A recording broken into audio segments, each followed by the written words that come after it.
What's up, guys? Welcome back to Newswave. So CES has been rolling along. We had AMD's keynote, and it was interesting and confusing and kind of weird all at the same time. There's a lot of stuff happening there, and they did announce their first 7nm card for consumers at a gaming level, so we'll take a look at that. And we also saw a hint at their Ryzen, the next generation Ryzen processor. Something else we'll also talk about. Travis Strikes Again and Ace Combat actually got some reviews in Famitsu. We got sales from Famitsu from the week that they were off, and a whole bunch of stuff to go over. So guys, as always, if you enjoy these videos, hit the like button. It does help out. We're actually going to start with Razer and their Xbox One wireless keyboard and mouse, the turret as they're calling it. Now, we actually talked a little bit about this before, as it seemingly was leaked that there was going to be something with Razer with a keyboard and a mouse, and they did announce their plans to do that. And now here we are at CES, and they actually showed it to us. That we also kind of have a price and everything, pretty much all put together. Here is the keyboard and mouse. It's designed for you to be able to sit on your couch or even at your desk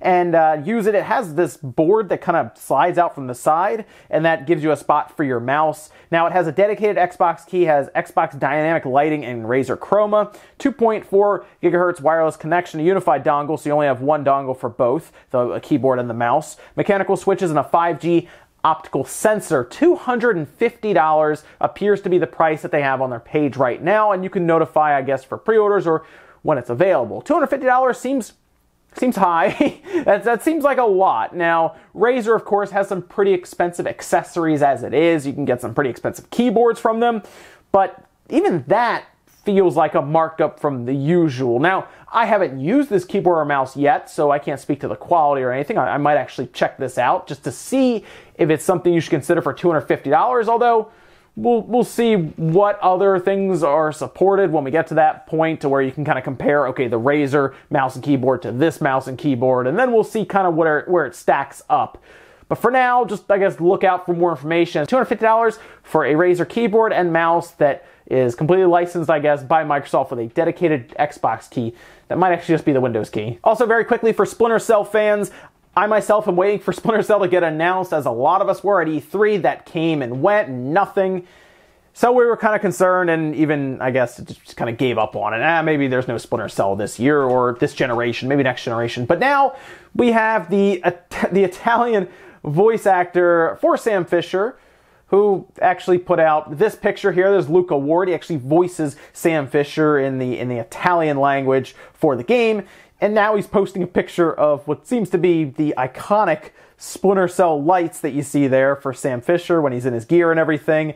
So does that mean that there is another Splinter Cell coming? I think there is, and I think they just don't want us to forget that Splinter Cell is still a thing, and I would hope that this is something signaling that, but it's just us as Splinter Cell fans wanting an Splinter Cell and maybe seeing it in these things. But hey, we'll see. They're at least leaving a little bit of a breadcrumb trail along until, I don't know, when they could just randomly announce it, I guess, or E3, who knows. Also, for Game Pass subscribers, a little bit of a surprise. January 9th, we get Xbox just tweeting out that there are 2 new games now available on Game Pass. They do this a lot. We see this quite a bit, where they just randomly say, hey, these games are now available on Game Pass, go download them, which is a pretty cool thing, by the way, if you're just a subscriber as it is, that just, oh, more games to go check out, especially if you missed them previously. They're not new games at all. They're older games. One is Ultimate Marvel vs. Capcom 3, so you've probably played that game. However, if you remember, there were some weird issues with Marvel and Disney and Capcom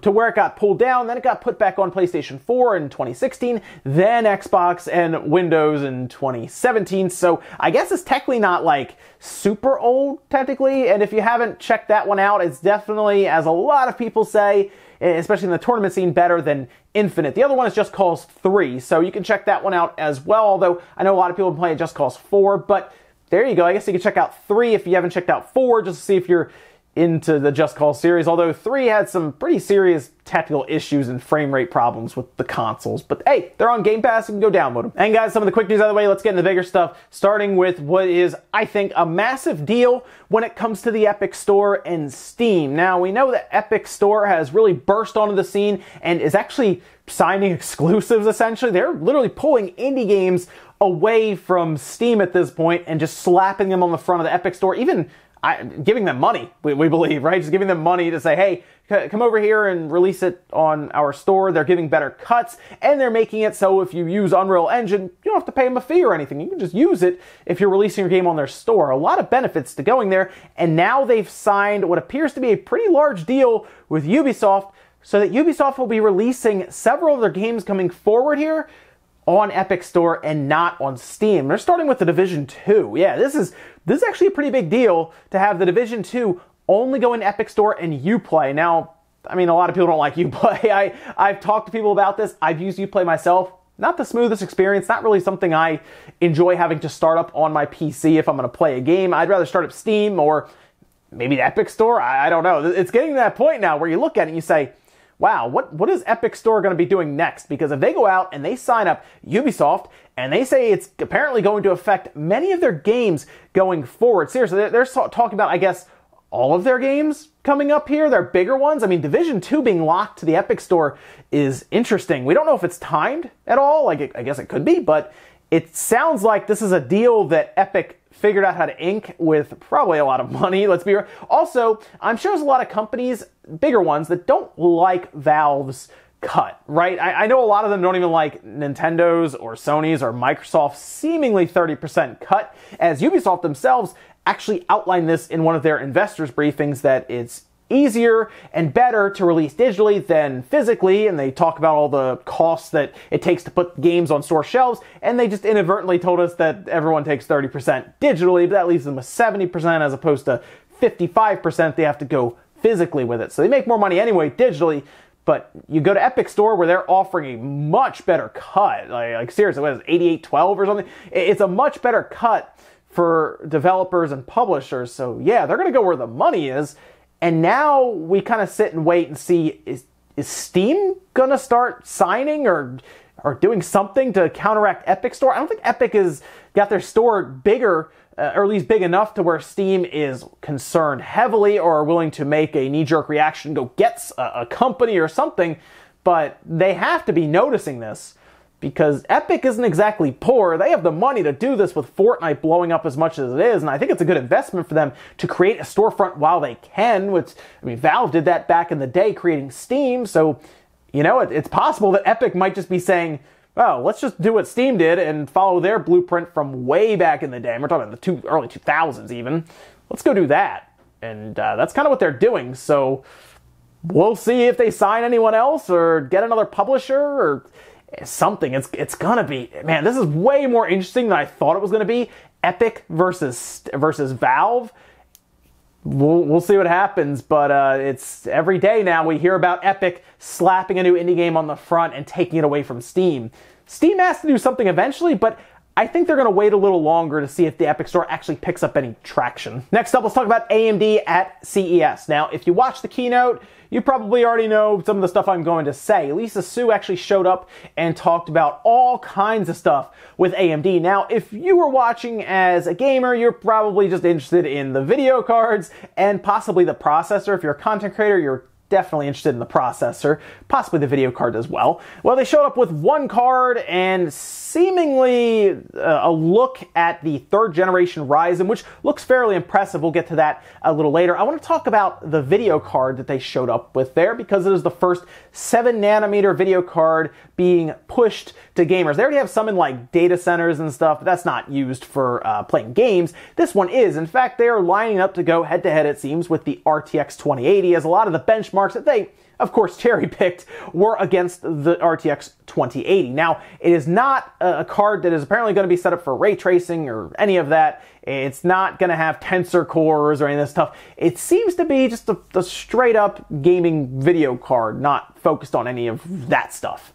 But that's kind of the issue we're running into, because it appears to be the same price as the RTX 2080. It's a $700 card, and it's been titled the Radeon 7. Now, the Radeon 7 appears to be 25 to 42% faster in games than their Radeon Vega 64, which is good. You expect a jump of some kind, and that's what we're getting here. It's paired with 16, yeah, that's right, 16 gigabytes of HBM2, and that's going to allow for 1 terabyte of memory bandwidth, which is massive. So yes, this is obviously a 4K card. It's launching February 7th, and they did a slew of benchmarks. They showed Devil May Cry 5 playing at over 100 frames per second in 4K, which is impressive, although I will say the Xbox One X does that at 4K 60, so I guess that while that is impressive, it's not insane.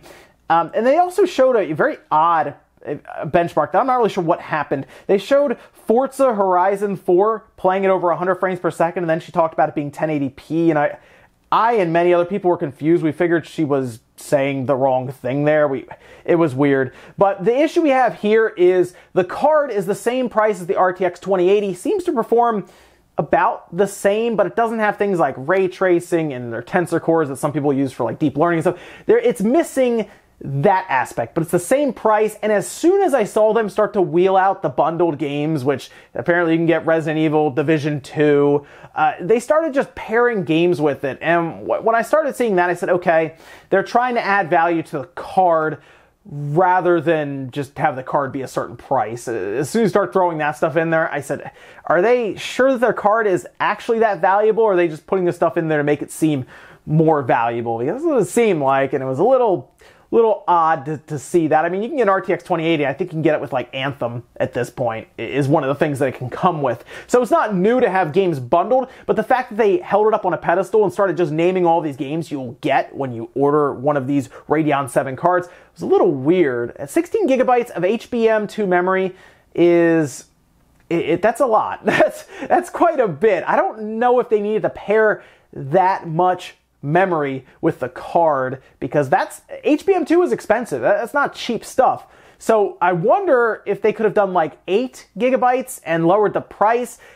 It's an odd situation. Now, here's the thing, okay? Navi is not ready, apparently. It's probably going to be revealed later on in the year, maybe towards the end of the year. Like, we might have to wait till like October, November, and that's maybe when we see that setup, which would be cool to see, but this, I look at and I say, it's a halfway mark. I don't think I'd be interested in the Radeon 7. Maybe you would be, so let me know down in the comments why you would be.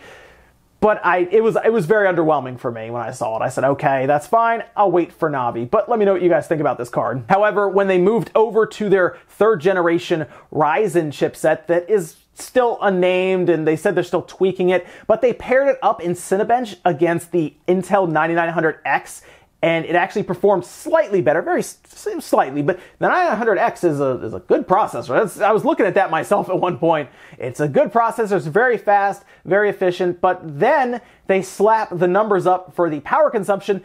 The Ryzen 3rd generation was about 30% less in terms of power consumption. So now all of a sudden I'm like, oh wow, okay, I'll just wait for this Ryzen chipset, because right now, AMD kind of has Intel's number when it comes to processors. They're struggling with NVIDIA, but, I mean, they are technically developing processors and they're developing video cards, so they're kind of pulled between the two there, but that Ryzen chipset, I mean, I got to see a bit more, and I got to see benchmarks with the Radeon 7, of course, which is coming out in February, so we don't have to wait too much longer.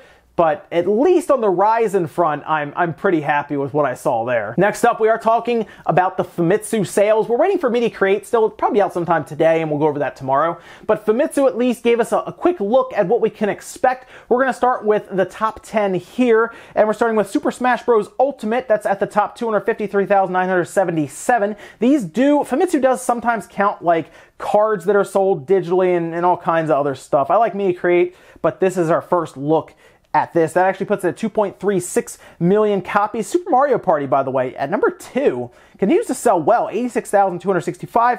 Pokemon Let's Go at number 3. Mario Kart 8 Deluxe at 4. Dragon Quest Builders 2 at 5. That's actually a Switch version, which jumps slightly above the PlayStation 4 version. Actually, even Lifetime, it's above it now, with the PlayStation 4 version below it at 6. Minecraft at 7. Splatoon 2 at 8. Judgment at 9, which is still sitting in there at 9, which is cool to see. Coming up on 250,000 sold Lifetime. Great, I'm happy. I would like to check that out when it comes over. And then God Eater 3 on the PlayStation 4, rounding out the top 10. Moving over to the consoles, Nintendo Switch at the top, 186,806. Yes, that is a drop-off, but that is less of a drop-off than it was last year in this week, because of course, this does count Christmas Eve, the 24th, whereas last year dropped all the way down to 115,000. This year, it dropped down to 186,000. So not too bad. The PlayStation 4 below that with no drop. Actually, a bit of a rise, which is interesting. 75,683. 3DS, 11,775. The Vita, still sticking in there, 2,658. And then the Xbox One at 362. Famitsu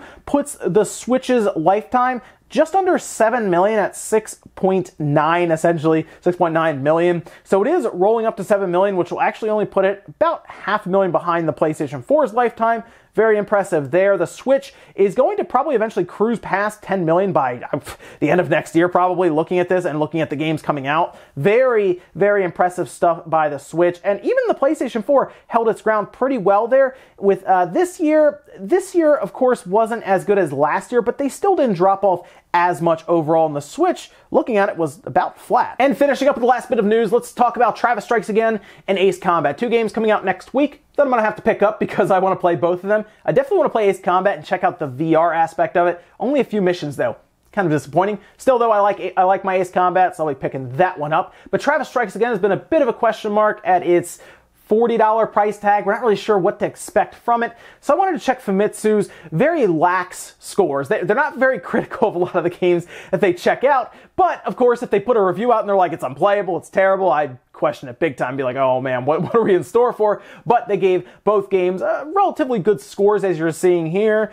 Ace Combat 7 got a 9, 9, and an 8, so 3 9s and an 8. Travis Strikes Again got 3 8s and a 9, so overall, not bad, although I think they gave Sonic Forces an okay score as well. But at least it gives me a bit more confidence with Travis Strikes Again. I have a feeling that Ace Combat 7 is going to be what I want anyway, just an arcadey or flight simulation dogfighting game. So I'm looking forward to Ace Combat, but Travis Strikes Again is the one I'm not sure of. Of course, tomorrow I'll be picking up Tales of Vesperia and New Super Mario Bros. Check those out. But then the following week I'll pick up 2 more games, and then of course we're getting towards the end of the month with Resident Evil and Kingdom Hearts. I thought we got it at Christmas, and here I am buying more games now than I did in December. It's crazy. And ladies and gentlemen, that's going to do it here for Newswave. If you enjoyed this video, guys, hit the like button. It really helps out. If not, hit the dislike. Leave comments down below about everything we talked about, whether it's AMD's keynote from CES. Let me know what you think about their video cards, the next-gen Ryzen, anything there you want to talk about, guys. Let me know down in the comments. Then what about Travis Strikes Again? That's the one I'm curious about. I